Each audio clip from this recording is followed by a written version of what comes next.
All right, so let's jump into this lesson. If you're somebody who's ever struggled with, man, just stretching outside of the same old, not really knowing where to go, you're hearing these things in bass lines with modern day music, especially in churches and stuff like that.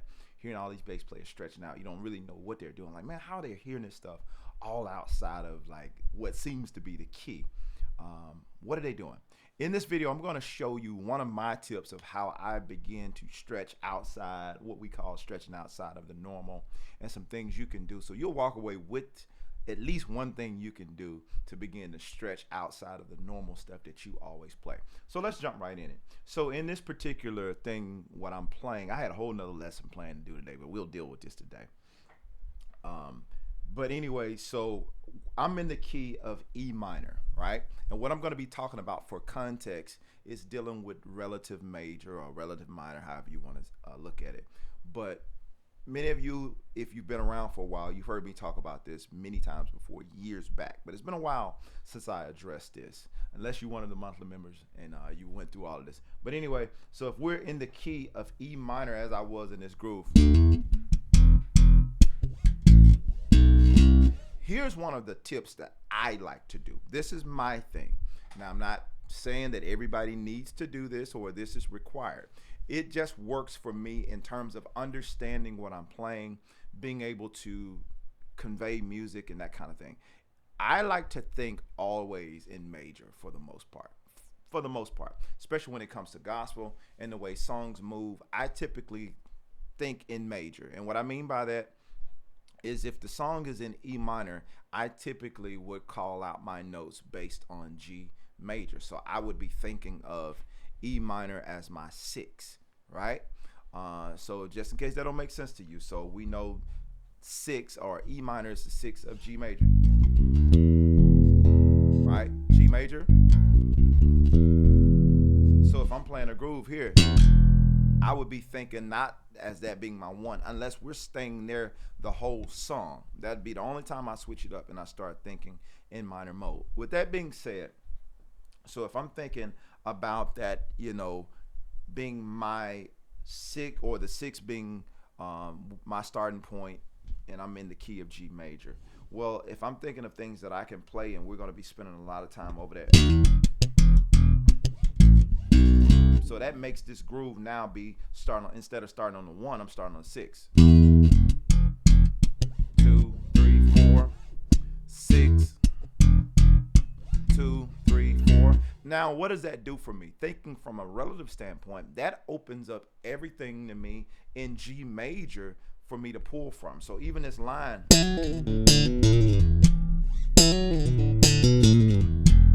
So right now, I'm thinking of this. That's the 7 of G major, right?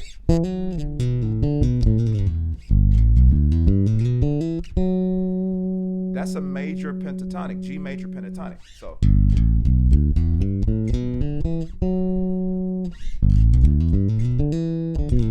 well, technically going to the 7. And I often use those as go-to runs or whatever for me. So starting.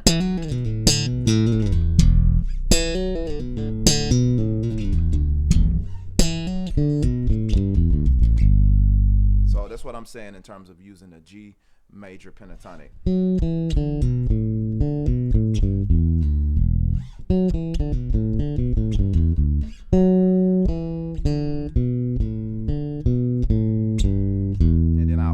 With that E, but I'm just doing a little.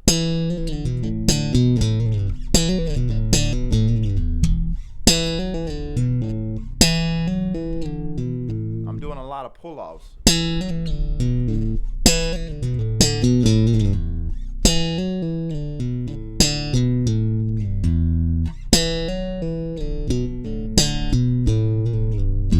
I'm pulling off like that A, when I get to that A, I'm pulling off, like gracing that B flat.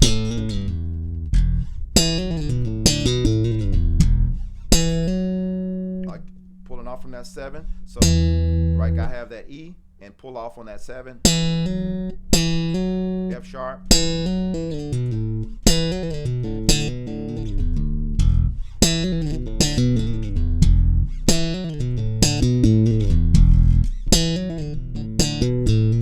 So once we start putting it together in context. Let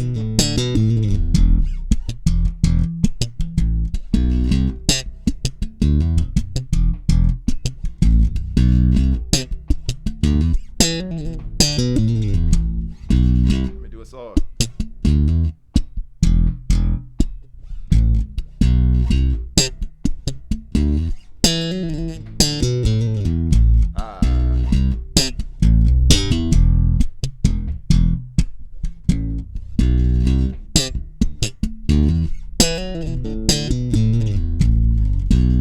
So that just gives you something to do. So now what I'm essentially doing, going back to the point of this video, I'm not stuck into everything if I'm playing over E minor, being, you know, having to be minor pentatonic all the time.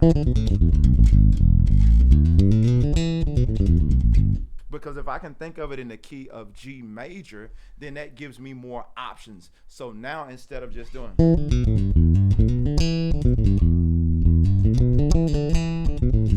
it gets kind of boring after a while. But if I go,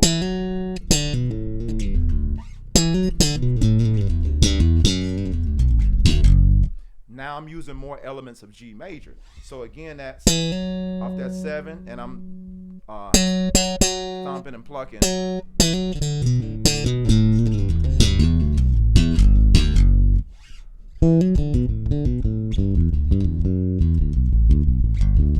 You hear me do that a lot.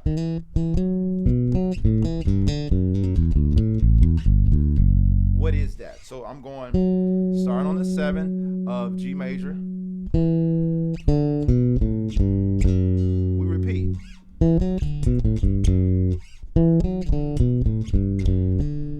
And sometimes I'll come back and catch that octave 5.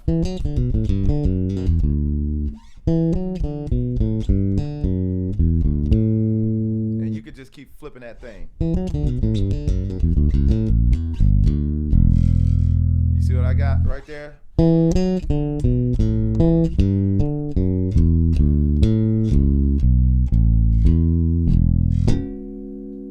Now you get into some Jocko territory, but there's some things you can do. So essentially, again, not making it super deep. We're using the major pentatonic of G major pentatonic over that E minor, and I can even go in as far as using the entire G major scale to pull elements from. So if I wanted to go.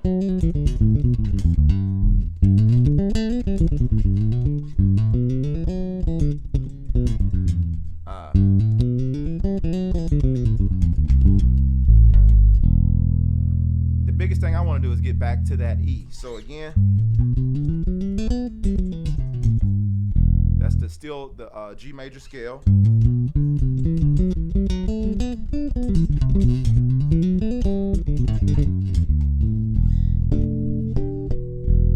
Right? So it's just so much that you can do. And the point of this video is to give you ideas. I'm not trying to get you to play every single thing that I'm playing. That's why I'm not slowing down and breaking everything down. I want you to get the concept of what it is I'm doing and I'm taking. So instead of all the time playing,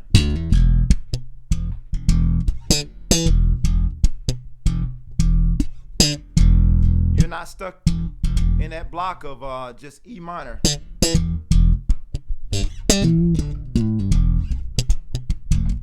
Nothing wrong with that, but if you want to break out of that for a different type of groove, now you got other options.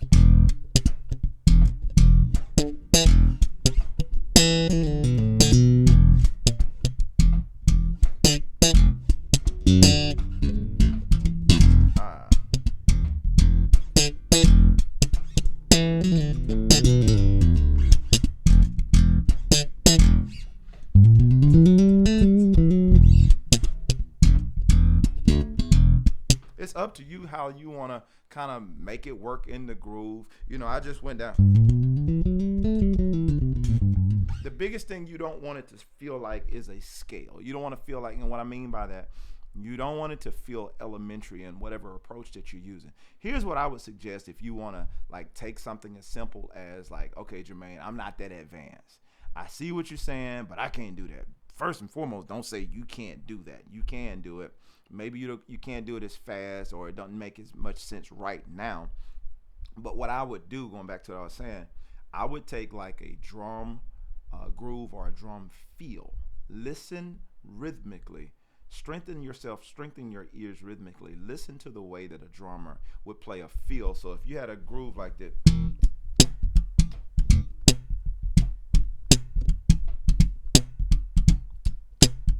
listen to his feels.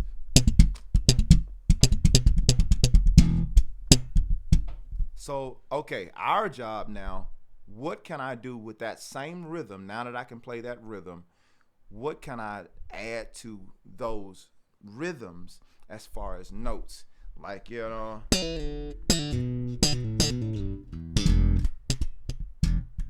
all I did was just add.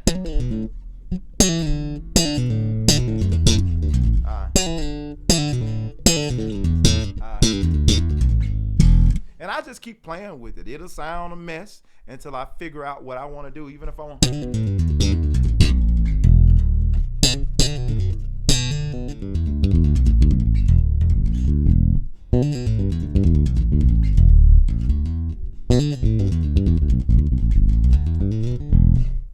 And I'll slow that down and clean it up because I know it's a mess.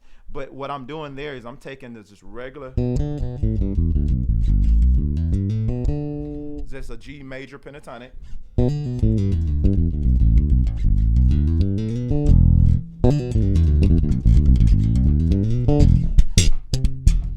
And that's the same like type of. And most of the times, if you hear a drummer play a feel, it's not gonna be that corny, so to speak. It's not gonna go. That'll be the rhythm, but he'll have accents and those types of things in that rhythm.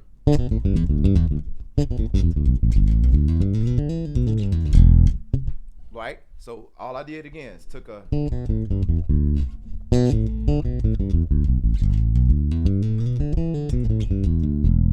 But I like to often repeat notes.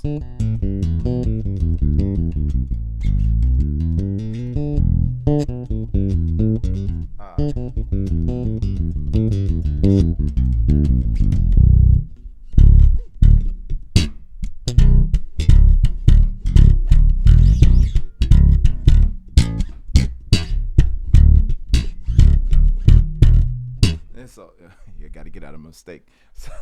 But mistakes are good because now they can give you other opportunities to create something different. The biggest thing y'all want to be doing with this, man, is having fun, exploring options, not being stuck in the box of playing the same thing that you've been playing. To get to these different rhythmic things, to get to the different melodic things you're looking for, you don't have to go that far. If you're playing in a minor key, in a good way, if you just still don't understand the relative major, if you are in a minor key, like if you're in E minor, and like, man, I don't have no clue what the relative major is, just go up 4.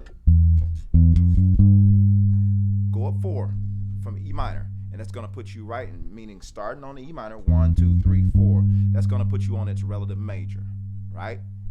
So if you're in a minor key, let me repeat that. If you're in a minor key, like E minor, and you're trying to find its relative major, just go up 4. But when you go up 4, it's no longer minor that you're playing. So if we go, that's not right. That's not going to be right. But if we go, so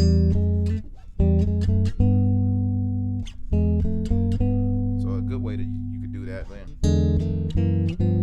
Granted, that's dominant, but we're looking for the major, not the dominant. Just giving you some walk-ups, right? So I want to make sure I'm really clear on that. If you're looking for the relative major of a minor key, like E minor, you can go up 4. It's a simple approach for any key that you're in. So like if you're in A minor, you want to find the relative major major of A minor. Just go up 4. C major.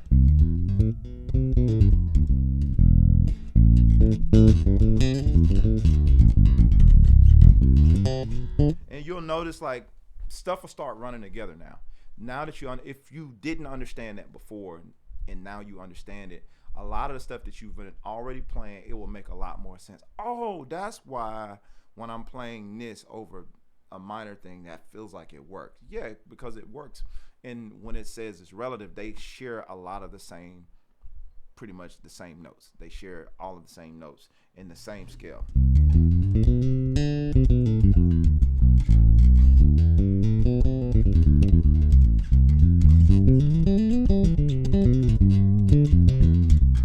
So a lot of the stuff that I'm playing in C major or the stuff that I'm playing in G major is interchangeable with E minor. It's just the intent of where you want to land with it that makes it sound different. So that's the layman's terms description. Y'all know me. I try not to be over technical, but I want you to make sense out of this, because at the end of the day, we are playing music and you want to enjoy what you play. So if you've been stuck trying to stretch out, the 2 takeaways I want you to get from this is, number 1, strengthen yourself rhythmically. Strengthen yourself rhythmically. You can do that by listening to drummers and hearing how they do feels and setups and that type of thing. Not that you want to practice to get in a drummer's way, but you want to practice to learn rhythmically how to get from one place to the next with the accents, not just the rhythms, but the accents of how they're doing it. It's not just enough to go,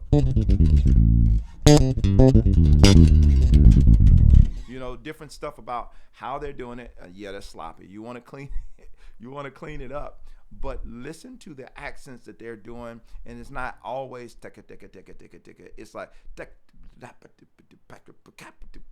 it's the rhythms that they play are not always just straight one thing, straight 16th notes for 2 bars. It's not that. Most of the time, it's like it's a combination of rhythms. So those things we can apply to the bass, as well as being more melodic in terms of my second thing.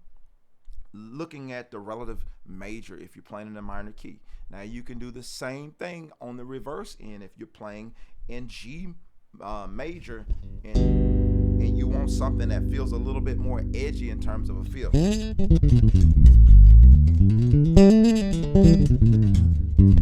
You can use the what I played there was just an E minor pentatonic, like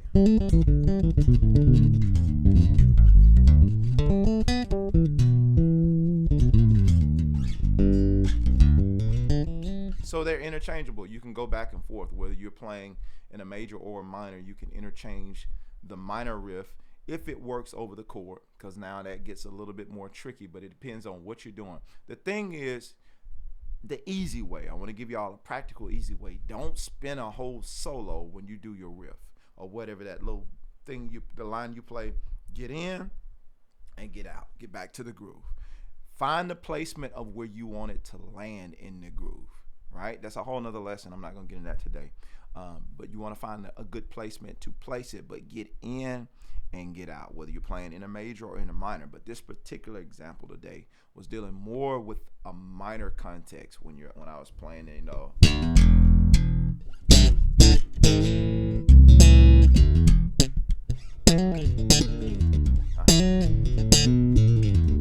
something like that.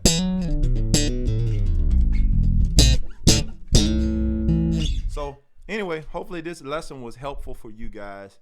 And if you want more content like this, be sure to comment below to let me know that it was helpful for you. And I want to continue to do this. If you want more of this information, tune into this channel, subscribe. And if you guys haven't done this already, be sure to head over to JermaineMorgan.net. I have tons of courses teaching you guys how to do these things and more, how to follow along, and better yet, how to strengthen your ear. The ear training exercises and all these different things that you need to do. It's pretty much where I emphasize that, because I want you to be able to hear it and do it, not just to hear it and know it exercise and you're not able to pull it out on a Sunday or at your next gig.